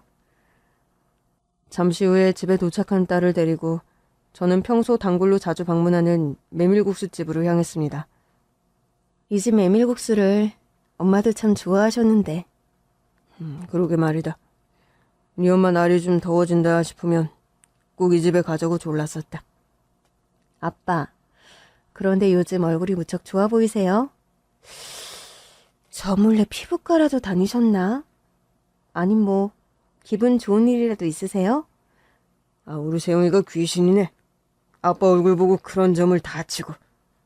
어머, 아빠, 정말 무슨 좋은 일이라도 있는 거예요? 아니 뭐 너한테 그런 소리를 들을 일인 것까진 모르겠다만 아빠가 사실 요즘 만나는 사람이 있다. 어머, 정말요? 아, 그럼 저한테 바로 이실직고 하셔야죠, 아빠. 이 애끼 녀석아. 아무리 아빠랑 편해도 이실직고라니. 죄송해요. 제가 아빠 만나는 분이 있다니까 괜히 들뜨고 설레가지고. 잔뜩 기대한 얼굴로 저를 쳐다보는 딸아이였습니다. 저는 여자친구의 존재를 말할 타이밍이 이때다 싶어서 어떻게 만나게 됐고 뭐라는 여자인지 시시콜콜 딸아이에게 털어놓았습니다. 정말 대학 교수님을 만난다고요? 그러게 말이다. 나이도 어리고 스펙도 좋은 여잔데 아빠 여자친구라는 게 아빠도 좀 신기해. 아빠, 그렇게 말씀하실 일은 아니죠. 우리 아빠도 능력 있는 사업가신데 꿀리는 거 없는데요? 아유 역시 아빠 편 들어주는 사람은 우리 세영이밖에 없다. 저에게 재혼을 권하긴 했지만 막상 여자친구의 존재를 듣고 반기지 않으면 어쩌나 싶었던 기우와는 달리 딸아이는 제가 만나는 사람이 있다는 사실을 진심으로 무척 반기는 듯 했습니다. 아빠 만나신다는 그분 사진 같은 거 없어요? 사진이야 몇 장 있지. 같이 골프장에서 찍은 사진들도 있고. 그럼 저 좀 보여주세요. 나중에 만나더라도 지금 너무 궁금해서 안 되겠어요. 딸아이는 여자친구 사진을 보여달라고 계속 졸랐고 저는 휴대폰을 꺼내 여자친구 사진을 보여주었습니다. 그런데 막상 여자친구의 사진을 본 딸아이의 표정이 급격하게 어두워지는 겁니다. 이분이 아빠가 재혼할 상대라고요? 그래. 이제 나이도 어린데 동안이라 나랑 나이 차이가 좀 많이 나 보이지? 네. 자세히 보니까 좀 그렇기도 하네요. 갑자기 차갑게 돌변한 딸아이의 말투에 저는 적잖이 당황했더랬습니다. 그렇게 좀 어색한 분위기에서 그날 딸과의 만남이 끝났죠. 며칠 후에 저는 먼저 딸아이에게 연락을 했습니다. 세용아, 아빠가 저번에 말했던 아빠 여자친구 말이다. 아빠, 제가 생각을 좀 해봤는데요. 아직 저는 새엄마를 맞을 마음의 준비가 안 되어 있는 것 같아요. 갑자기 왜 무슨 말이야? 제가 먼저 아빠 재혼하시라고 등 떠밀어 놓고 이제 와서 이러는 거 좀 이해 안 가실 건 아는데요. 저도 제 마음을 잘 몰랐던 것 같아요. 아빠 여자친구가 마음에 안 들어서 그래? 저의 물음에 딸아이는 한동안 대답이 없었습니다. 한참 만에 침묵을 깬 딸아이가 말하더군요. 솔직히 말씀드리면 그 여자분 마음에 안 들어요. 무슨 이유에서 그러는 건지 물어봐도 되겠니? 일단 나이가 너무 어리시다는 거요. 저랑 겨우 10살 언저리 차인데 어디 가면 모녀지간이 아니라 자매지간이란 소리 듣는 것도 웃길 것 같고요. 그 사람 나이가 문제라는 거야? 나이도 그렇고 직업도 작곡가라면서 그런 사람들 생각보다 정말 자유분방하고 개념 없는 경우 많아요. 그건 또 무슨 소리니? 제가 방송 일을 해서 그 분야 사람들 누구보다 잘 알잖아요. 감정적이고 즉흥적이고 남성 편력 화려하고 딱 봐도 그런 건데 아빠가 평생을 동반자로 맞을 만한 사람인지 의구심이 드네요. 네가 그런 선입견 가질 수도 있다만 아빠가 만나는 여자는 그런 사람이 아니란다. 그런 여자 같았으면 아빠가 애초에 만나지도 않았지. 아빠, 그쪽 세계 사람들은 아빠보다 제가 더 잘 알아요. 그래. 네가 라디오 작가로 일한 경력이 얼만데 아빠보다 잘 알겠지. 그렇지만 그 여잔 그런 사람은 아니란다. 아빠가 콩꺼풀을 씌워도 단단히 씌웠네요. 제가 그냥 드리는 말씀이 아니라 업계에서 들은 소리도 좀 있어서 그래요. 아빠 여자친구에 관해 나쁜 소문을 들었니? 네, 썩 좋은 이야기는 아니라 굳이 말씀 안 드리고 싶어요.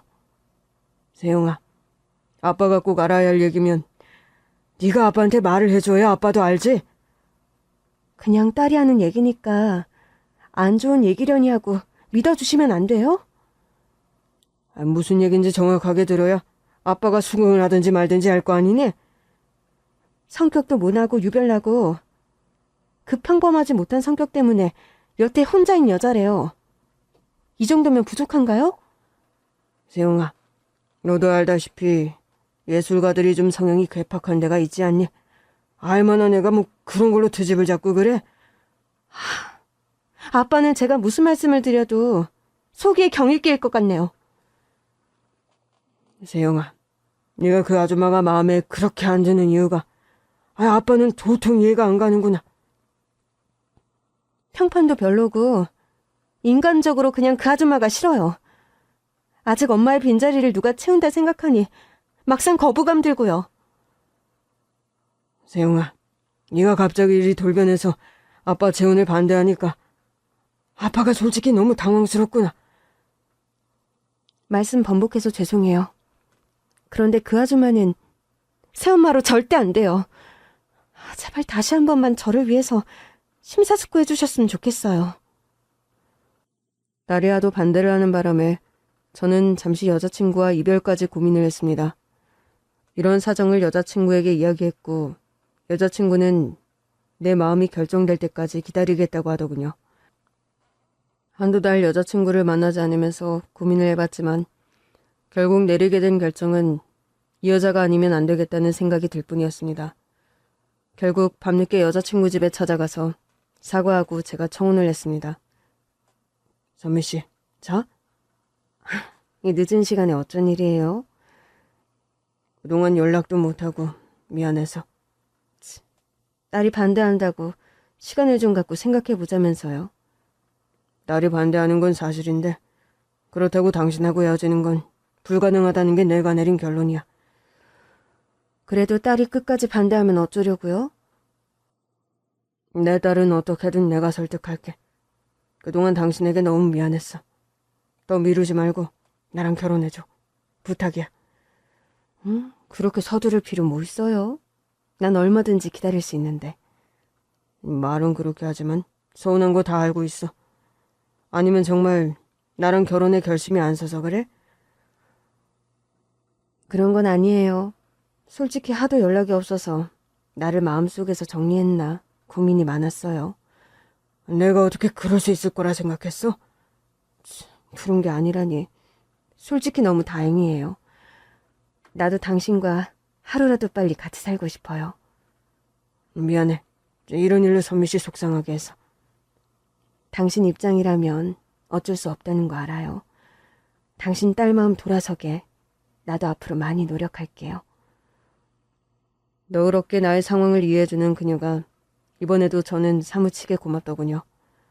딸아이는 여전히 저의 재혼을 극렬하게 반대했고 일단 딸의 동의 없이 저는 그녀와 혼인신고를 했습니다. 그런데요, 한 채 앞을 모르는 게 인생이라고 하던가요? 아내와 사별하고 10년 가까이 혼자 살던 제가 재혼을 한다고 하자 결사 반대하던 내 딸이 재혼한 지 한 달 만에 갑자기 세상을 떠나게 된 겁니다. 장인어른, 지금 어디세요? 무슨 일인데 목소리가 이렇게 다급해? 아버님, 세영이가 명을 달리했어요. 지금 응급실입니다. 뭐라고? 세영이가 명을 달리했다니. 그게 갑자기 무슨 소리야? 실은 세영이가 심장병이 생겨서 얼마 전에 수술을 받았어요. 잘 회복하고 있는 줄 알았는데 갑자기 오늘 심장마비가 와서 그만. 청천벽력 같은 소식에 저는 후들거리는 다리를 가누지 못한 채로 대학병원 응급실로 한달음에 달려갔습니다. 세영아, 이게 대체 어떻게 된 일이란 말이냐? 실은 세영이가 1년 전부터 심장병 투병을 시작했어요. 병원에서는 장모님께서 앓던 병과 같다고 유전이 된 거라고 했고요. 그런데 왜 내게 이런 방구 한마디 말을 안 했나? 저는 진작부터 말씀드리고 싶었는데 세영이가 극구 말렸습니다. 엄마가 평생 심장병 투병하다 돌아가셔서 아빠가 마음고생 심하셨는데 자기까지 심장병이라는 걸 알면 아빠가 상심이 너무 크실 거라고요. 말도 안 돼, 세영아. 눈 좀 떠보렴. 우리 딸, 아빠가 왔는데 왜 눈을 못 뜨니? 저는 하염없이 오일하며 미동 없이 잠든 딸아이를 흔들어 깨웠습니다. 그래도 영영 딸아이는 의식을 차리지 못했고 슬픔과 황망함 속에 장례식을 치르게 되었죠. 딸아이 장례를 치르는 동안 마침 재혼한 저의 아내 친정에서도 장례식이 있었습니다. 무슨 얄궂은 운명의 장난인지 딸아이가 명을 달리하는 날 하루 차이로 아내의 친정오빠가 명을 달리했던 겁니다. 미안해요, 여보. 당신 딸의 장례식에 내가 가보지도 못하고. 당신 오빠가 명을 달리했는데 빈소를 못 지키는 건 나도 매한가지야. 상황이 어쩔 수 없으니 마음으로 슬픔을 갖진 않을게요. 당신 딸 끝내 우리 결혼 승낙도 못하고 가버렸군요. 그러게 말이야. 우리 딸이 지 엄마가 앓던 병을 진단받고 나에게 말을 안 했더라고. 나 상심한다고 그런 거짓말까지 하고. 그래서 불어 얼마 전부터 내게 재혼하란 소리를 자꾸 하던 거였어. 당신에게 내가 뭐라고 할 말이 없네요. 상심이 크겠지만 그래도 장례 잘 치르고 기운내요. 아내와는 전화통화로 서로의 슬픔을 위로할 수밖에 없었습니다. 딸아이의 장례가 끝나고 집으로 돌아가 아내와 황망한 마음을 달래고 있던 어느 날이었어요. 사위가 우리 집을 방문해서 전해줄 물건이 있다고 하는 겁니다. 전 처음에 딸아이의 유품이겠거니 생각해서 오라고 했죠. 안녕하세요. 처음 뵙겠습니다. 삼각 고인의 명복을 빕니다. 장례식에 가보지도 못하고 뭐라 드릴 말씀이 없네요. 말로만 듣던 줄초상이 나버렸으니 어쩔 수 없죠. 그런 말씀 안 하셔도 됩니다. 그래. 세영이 유품이라도 전해줄 게 있어서 왔나? 네. 유품이라면 유품인데 이거 와이프가 아버님 드리라고 했어요. 그런 말을 하면서 사유가 오래된 카세트 테이프를 준 순간 옆에 있던 현재 아내가 얼굴이 하얗게 질리는 겁니다. 아니, 그 카세트 테이프를 어떻게 가지고 있는 거죠? 당신이 이 테이프에 관해 뭐 아는 거라도 있어? 이제야 비로소 당신 딸이 우리 결혼을 그렇게 반대한 이유를 알 것 같군요. 사위가 건넨 딸의 유품, 카세트 테이프를 보더니 폭풍 오해를 터뜨리는 아내였습니다. 당신 대체 무슨 일이길래 그래? 당신 사위는 아마 어느 정도 사연을 알고 있는 것 같은데요. 자네, 이 카세트 테이프에 관해 뭐 아는 거 있나? 네. 그 사람이 저에게는 어느 정도 과거 일을 얘기해 주었습니다, 아버님. 그럼 나만 모르는 사실이 있다는 거야? 여보, 대체 무슨 일인지 내게 말해봐요. 어서! 그 느낌을 겨우 진정한 아내가 과거 일을 털어놓기 시작했고 현재 아내와 딸아이 사이의 과거 인연에 저는 너무나 큰 충격을 받아야 했습니다. 당신 딸, 그러니까 세영 씨와 저는 과거 대학교 캠퍼스에서 만났어요. 대학 선후배라기엔 나이 터울이 있지 않아? 그때 저는 세영 씨가 다니는 대학의 시간 강사였어요. 세영 씨는 학부 2학년생이었고요. 교수님, 우리 사이 아무도 눈치 못 챘을까요? 눈치채면 뭐 어때? 우리가 무슨 죄를 짓는 것도 아니잖니? 교수님은 저보다 잃을 게 많은 위치면서 어쩜 그리 여유롭죠? 시간 강사짜리 말이니? 네, 그것도 그렇고 명예라는 것도 있잖아요. 학생이랑 사귀었다 하면 추문으로 취급받기 쉬운 게 사실이고요. 그런 게 두려웠다면 애초에 널 사랑하지도 않았어, 세영아. 오늘도 노래 녹음했어요? 응, 여기 카세트 테이프에. 널 사랑하게 된 후로 하루에 한 곡씩 빠지지 않고 녹음을 했어. 이 카세트 테이프 저 주시는 거예요? 난 작곡하는 거의 모든 곡을 여기 카세트 테이프에 담는다. 그건 널 향한 내 마음이기도 하니까 네가 가지고 있어. 너무 멋있다. 선생님 곡의 처음 청취자가 내가 되는 거네요? 당연하지. 넌 내가 만드는 노래들의 뮤즈니까. 요즘 내가 곡을 쓰게 되는 순간은 오직 네가 내 눈앞에 있는 시간들 뿐이야. 딸아이는 과거 대학에서 교양 강의로 음악사를 가르치는 시간 강사와 연애를 했다고 합니다. 그런데 그 남자 시간 강사는 현역 작곡가이기도 했는데 그 학교에 같이 시간 강의를 나오는 현재의 제 아내와 바람이 났던 겁니다. 교수님이 헤어지자고 하던데 그게 그쪽 때문이라면서요? 미안해요. 이런 변명 믿을지 모르겠지만 그 사람이 세영 씨 만나고 있는 줄은 꿈에도 몰랐어요. 그렇다 하니 믿어야겠죠. 정말이에요. 그 사람이 세영 씨를 만나면서 나에게 그런 행동을 할 거라고 난 생각하지도 못했어요. 결국 교수님이 택한 여자가 그쪽이라는 얘기를 하는 거네요? 아니, 내 말은 그런 게 아니라... 됐어요. 이런 소모적인 입씨름하자고 보자고 한 거 아니에요? 이래봤자 나만 비참해진다는 거 잘 알아요. 세영 씨, 어린 세영 씨에게 상처 주고 싶지 않아요. 지금이라도 내가 그 사람 포기하겠어요. 그러니까 가짜는 소리 하지도 마요. 교수님이 택한 여자가 그쪽이라는 거 뻔히 알면서 그런 말하는 거 나 동정하는 거예요? 놀리는 거예요? 둘 다 절대 아니에요. 세영 씨가 나이가 너무 어리고 그 사람을 먼저 한 게 세영 씨이기에 내가 물러나려는 거예요.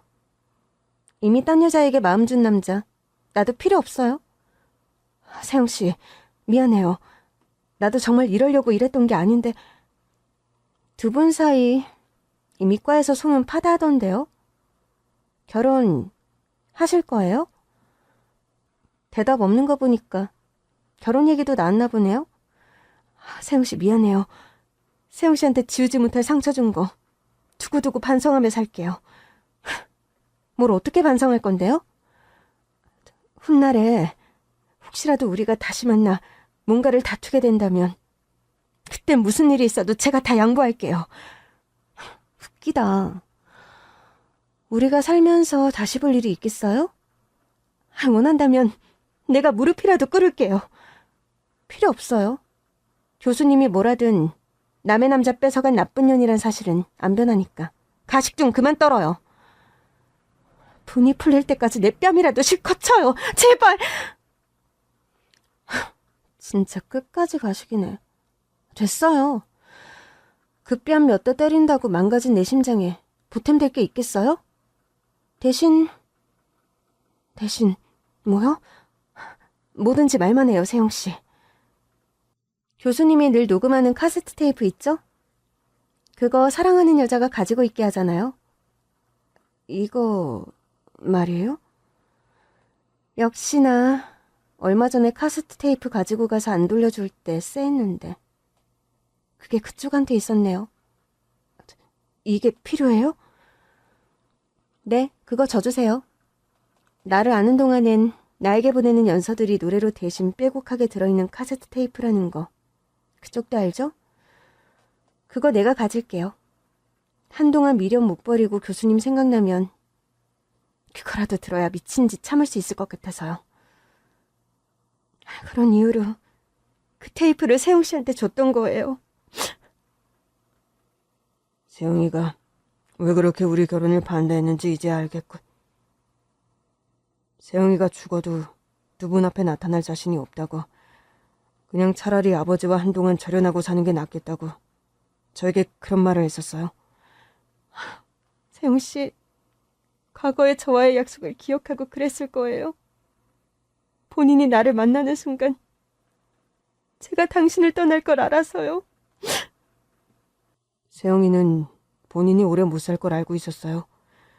병원에서 의사가 심장 수술 후에도 돌연사 가능성이 너무 높다고 늘 조심하라고 말했던 상황이라서요. 그런 지경인데 왜 내게 말을 안 했나? 대체 왜? 세영이는 장인어른의 행복을 바랐습니다. 표면적으론 반대했지만 두 분 재혼을 아예 원하지 않은 건 아니었어요. 세영이는 본인만 두 분 앞에 나타나지 않으면 된다고 생각했던 것 같아요. 아무리 그래도 그렇지. 어떻게 그렇게 끝까지 아무 말도 안 하고. 장모님께서 심장병으로 평생 고생하셨고 그걸로 아버님께서 마음고생 많이 하셨다고. 똑같은 걱정 끼쳐드리고 싶지 않다고 했고요. 세영아, 아빠는 그것도 모르고. 사위의 말을 들은 저는 한참 동안 우열을 하고 말았습니다. 아내 역시 우열 끝에 겨우 말을 이어가더군요. 결국 죄인은 저예요. 과거에 세영 씨와 그런 일이 없었더라면 이 모든 사태가 벌어지지 않았을 텐데. 세영이가 그런 말을 했어요. 새엄마 되는 분께 아무런 억하심정은 없다고요. 그런데 원수는 아니지만 새엄마와 딸의 관계로 보는 건 자신이 없어서 본인이 두 분 앞에 나타나지 못하는 거라고요. 여보, 미안해요. 모두가 다 내 잘못이에요. 그런 말을 하는 아내에게 저는 아무런 말을 할 수가 없었습니다. 그리고 아버님, 또 한 가지 드릴 말씀이 있습니다. 무슨 일인데 그래? 제가 해외 지사로 파견 근무를 나가게 됐어요. 짧게는 3년, 길게는 5년 정도로요. 그럼 준이는 어쩔 셈이야? 안 그래도 저희 본가 부모님께 부탁을 좀 드렸습니다. 그런가? 준이가 엄마 떠나보내고 아빠까지 떨어져 지내려면 어린 것이 한동안 힘들겠군. 저기 혹시 실례가 안 된다면 준이를 저와 이 사람이 돌보면 안 될까요? 저희 준이를요? 일전에 듣자 하니 아버님께서 건강도 안 좋으시다면서요. 아버님 병간호 하시려면 어머님께서 일이 많으실 텐데 어린 준이까지 돌보는 게 무리실 것 같은데. 아무리 그래도 준이를 키우는 게 가능하시겠어요? 첫째는 제 마음의 빚을 갚고 싶어서 그래요. 이제 세상에 없는 세영 씨에게 사과를 할 방법이 그거밖에 없는 것 같아서요. 아무리 그래도 피 한 방울 안 섞인 손녀딸을 키우는 게 아주 보통 일이 아닐 텐데요. 전 세영 씨가 이 사람과 결혼을 반대할 때부터 그럴 마음 진작부터 가지고 있었어요. 여보, 나는 고맙지만 당신 너무 성급하게 하는 소리 아니야? 그런 거 절대 아니에요. 시간이 지나 세영 씨가 마음의 문을 열면 세영 씨와 모녀지간처럼 지내고 싶었어요. 그리고 준이도 제가 많이 돌봐주고 싶었고요. 아내의 급작스런 제안을 사위는 처음에 좀 당황스러워하더군요. 저 역시 좀 무리한 일이란 생각이 들어 몇 번이나 아내의 제의를 마다했습니다. 그럴 때마다 아내의 의사는 확고했어요. 여보, 내가 당신이랑 결혼해서 제발 당신 아내로서 역할을 좀 제대로 하게 해줘요. 부탁이에요. 정말 자신 있겠어? 당신은 결혼도 출산 경험도 없어서 잘 모를지도 몰라. 아이를 키운다는 거 그거 보통 일이 아니라고. 내가 결혼 안 해봤다고 육아에 관해 맹탕일 거라고 왜 그리 확신해요? 당신이 듣기 거북할 수 있겠지만 그건 어찌 보면 당연한 걱정이야, 여보. 내가 이래봬도 우리 조카 녀석들 둘씩이나 주말마다 봐주고 방학 때는 내가 나서서 봐주기도 하고 그랬어요. 난 결혼한 적 없다 뿐이지 육아도 능숙하고 아이들도 엄청 좋아한다고요. 아내의 의지가 엄청 확고했던 데다가 사돈어른의 건강이 좋지 못했기에 아내와 제가 소녀딸을 돌보게 되었습니다. 장인어른 그리고 새어머님, 저희 딸 잘 부탁드립니다. 준이는 걱정 말고 해외에서 일 잘하고 돌아와요.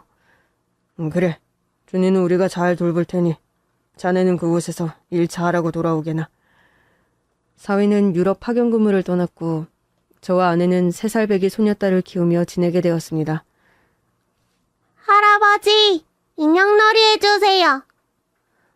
인어공주 놀이 할까? 백설공주 놀이 할까? 인어공주 놀이요. 자, 여기 물고기 치마 입히고 바닷가에 들어갔다고 하자. 그런데 왕관이 어딨지? 공주님 왕관은 여기 있지요. 인어공주 드레스에 왕관까지 만들었어? 준이가 직접 만든 장난감을 좋아해서요. 반짝이 안간이다. 할머니, 인어공주 거 말고 제 것도 만들어주세요. 그래. 이번에는 인어공주 거 말고 우리 준이 왕관 만들어 봐야겠다. 대학에서 강의를 하던 아내는 안식년까지 내고 손녀딸 돌보기에 전념했습니다. 대학 교수 일을 하던 아내였고 사회생활을 하던 여자다 보니 집안일은 젬병일 거라고 생각했는데 요리도 잘하고 재봉틀로 뚝딱뚝딱 뭔가를 만드는데도 재능이 남달랐죠. 당신이 만들어주는 인형이나 인형옷을 준이가 엄청 좋아하네. 마음에 들어해서 다행이죠 뭐. 그런데 집에서 만들어주는 장난감이 아이들 인성 발달에도 엄청 좋다네요. 당신 안식년을 어디 제대로 여행도 못 다니고 준이 육아에 쓰게 해서 미안하네. 아니에요.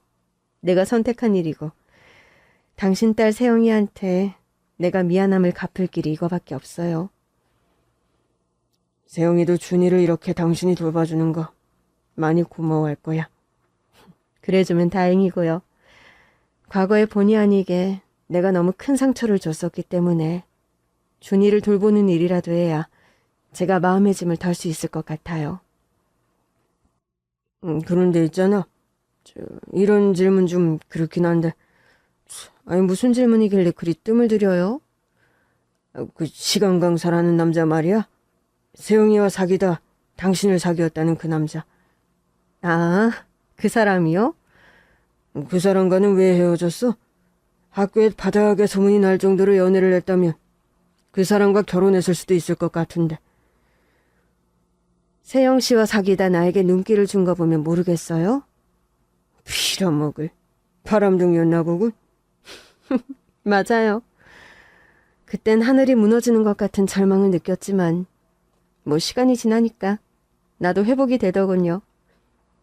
그놈이 세영이 말고 당신도 배신했다는 거야? 여보, 우리 이제 이 얘기는 노코멘트 하면 안 될까요? 그 카세트 테이프 받아들었던 날 내가 당신과 세영 씨 남편 앞에서 너무 많은 이야기를 털어놓은 건 아닌가. 지금도 살짝 후회가 되는 마당에.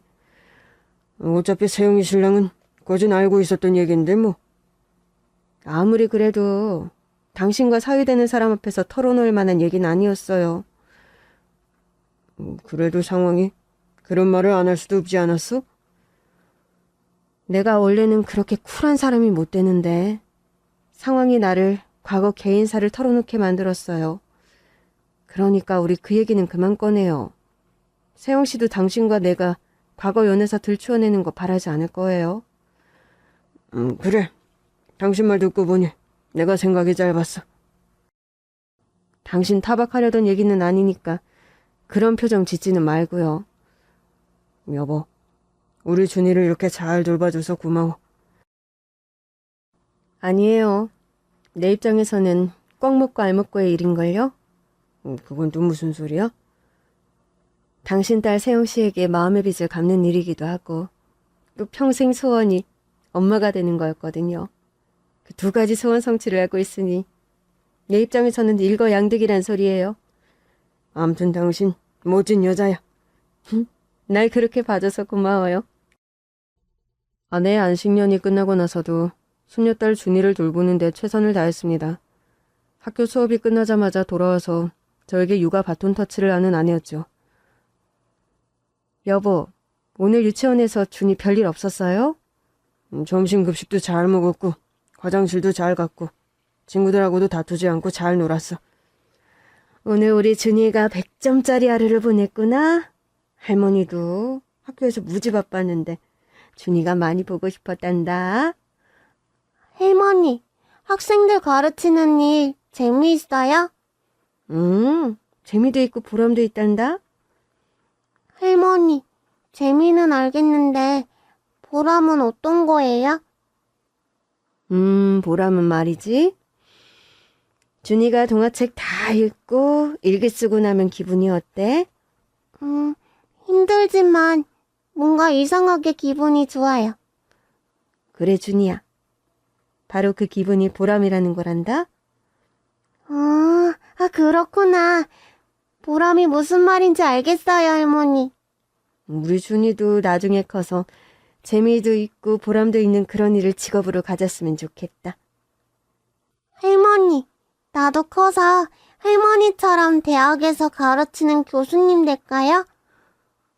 준이는 할머니 하는 일이 좋아 보여? 네, 좋아 보여요. 우리 할머니 최고야.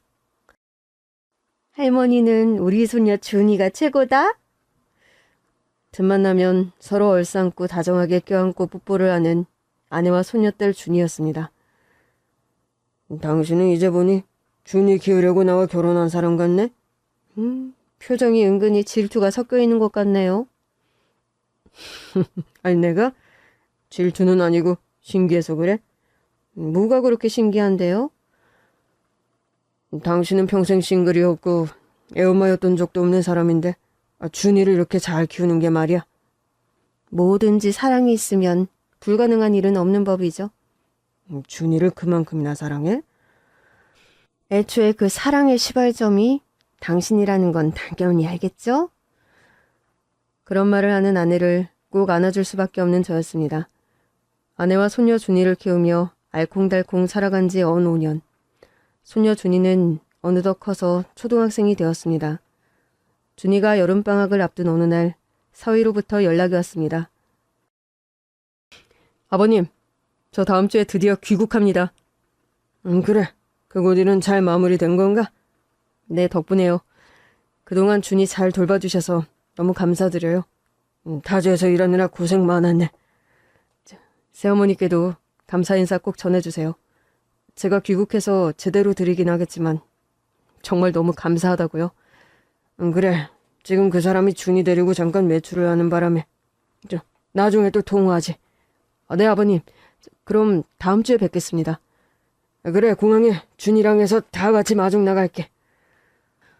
사위가 귀국하는 날이 다가왔고 저와 아내는 손녀딸 준이를 데리고 인천공항으로 향했답니다. 할아버지, 오늘 정말 아빠 오시는 거 맞아요? 그럼 아빠가 준이 선물 많이 사오신다고 하셨어. 신난다. 그런데 할아버지, 할머니, 아빠가 오면 준이는 이제 누구랑 살아요? 준이는 누구랑 살고 싶은데? 아빠랑도 살고 싶고 할머니, 할아버지랑도 살고 싶어요. 아유, 우리 준이는 욕심도 많네. 준이야, 안 그래도 아빠가 할머니 할아버지 집 2층으로 이사 오기로 하셨어. 그래, 지금 사는 집 바로 위층에 준이랑 아빠가 살 거니까 앞으로도 매일매일 할머니 할아버지 볼 수 있단다. 와, 신난다. 그럼 가끔 할머니, 할아버지한테 와서 자고 가도 되죠?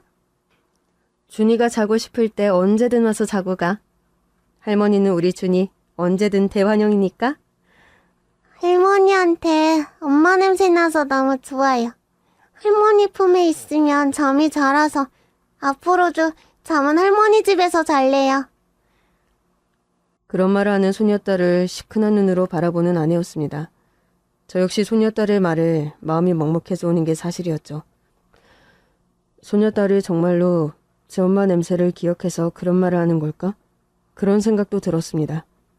소녀딸 준이는 알까요? 할머니와 엄마의 기막힌 과거 사연을요. 연적이었던 과거의 할머니와 엄마. 간단한 한 문장으로 정의를 내리기엔 아내와 딸 사이의 인연은 너무나 각별하고 예사롭지 못하다는 생각이 들었습니다. 딸아이의 기일도 본인이 직접 챙기는 아내이기에 훗날 소녀딸이 어른이 되었을 때 두 여자의 관계를 뭐라고 설명해야 할까. 문득 복잡한 생각이 밀려오는 저였습니다. 아빠! 할아버지, 저기 아빠가 나와요. 사위가 출국장 밖으로 빠져나오는 모습이 보였습니다. 소녀딸이 깡충깡충 뛰어가 제 아빠에게 덥석 안기는 모습을 보니 감회가 새롭더군요. 아내의 어깨를 감싸쥐고 그런 두 사람의 모습을 흐뭇하게 바라보았습니다. 딸아이도 하늘나라에서 오늘의 이 장면을 기분 좋게 보고 있으리란 생각이 들었습니다. 긴 얘기 들어주셔서 정말 감사합니다.